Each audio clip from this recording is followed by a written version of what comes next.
One expert's advice, just say no to talking politics at work.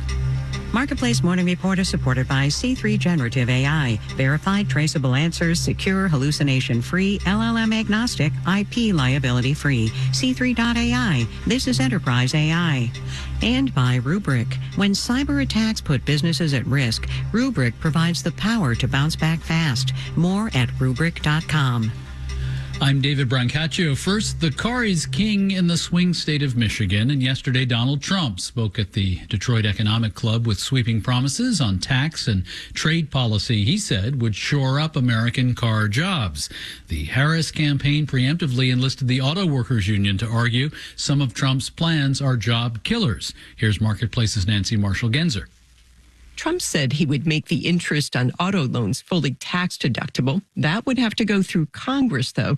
The former president also pledged to renegotiate the 2020 trade deal with Mexico and Canada and hike tariffs to keep China from exporting cars it makes in Mexico into the U.S. Trump also said the U.S. should prioritize making gas-powered cars. We have more oil and gas. We have more liquid gold under our feet. So why would we do the batteries? Where China has that, we have liquid gold. So we want gasoline-propelled cars. Trump didn't say anything about cutting off funding from the Inflation Reduction Act, which incentivizes and subsidizes electric car and battery factories in the U.S. But the Harris campaign held a press call before Trump's speech yesterday as a sort of pre-buttal. And United Auto Workers President Shawn Fain said many jobs in the EV industry are at stake. It's factories all over the United States, and it's supply chain factories all over the United States that are being put in place now. So you're talking hundreds of thousands of jobs that Donald Trump is just writing off. Fain said the U.S. should try to compete with China on EV manufacturing. Automakers are already counting on money pledged by the Biden administration to convert some factories in Michigan to EV production. I'm Nancy Marshall-Genzer for Marketplace. Data yesterday showed consumer inflation still tame. Same just now for wholesale inflation for September, with producer prices up 1.8% in a year. A fresh reading on consumer sentiment covering this very month is due later this morning. Stocks S&P futures are unchanged at the moment. The timeline for Tesla's two-seat robot taxis before 2027, but CEO Elon Musk is prone to overpromising on timelines. Will regular humans, not just taxi companies, be able to buy them? Yes. Cost under $30,000. Does it look like a taxi? No, more a sports car. Steering wheel? Nope. Did investors like what they saw? Well, Tesla's stock is down nearly 6% in pre-market trading now. Marketplace Morning Report is supported by Amazon Business, aiming to help save time by offering smart business buying solutions so there's more time to focus on growing the business and less time doing the admin. More at AmazonBusiness.com. And by Palo Alto Networks. Palo Alto Networks delivers what's next in cybersecurity innovation to protect today's digital way of life. Learn more at PaloAltoNetworks.com. We're looking at political polarization this election fall, focusing on how companies intensify or ease political divides. Next week here, we will hear from an outfit that does trainings to help people have constructive arguments at work.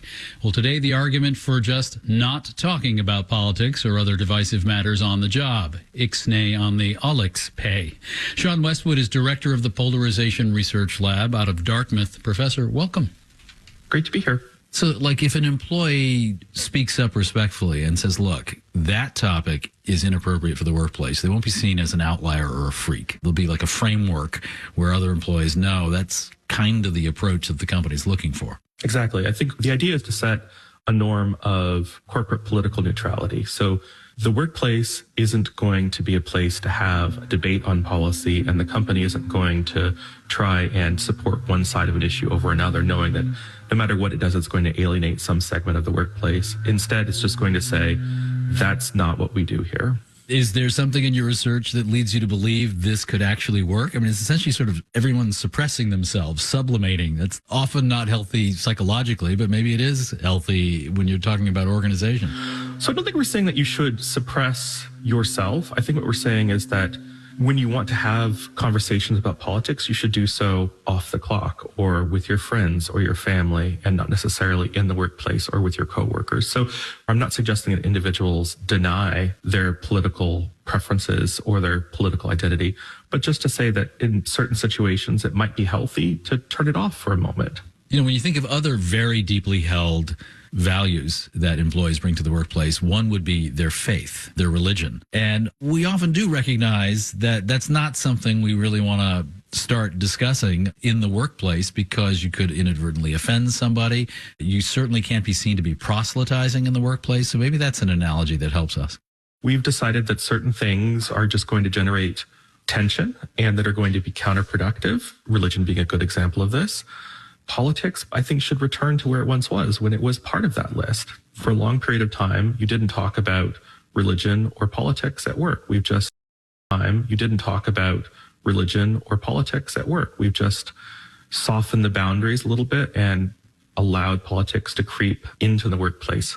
It just interests me that you still have some optimism that you can pull this off. I mean, even universities haven't been able to pull this off on certain hot button topics in the last 6 months. Certainly, universities have been a national embarrassment, I think, when it comes to how we've handled political debate and political tension.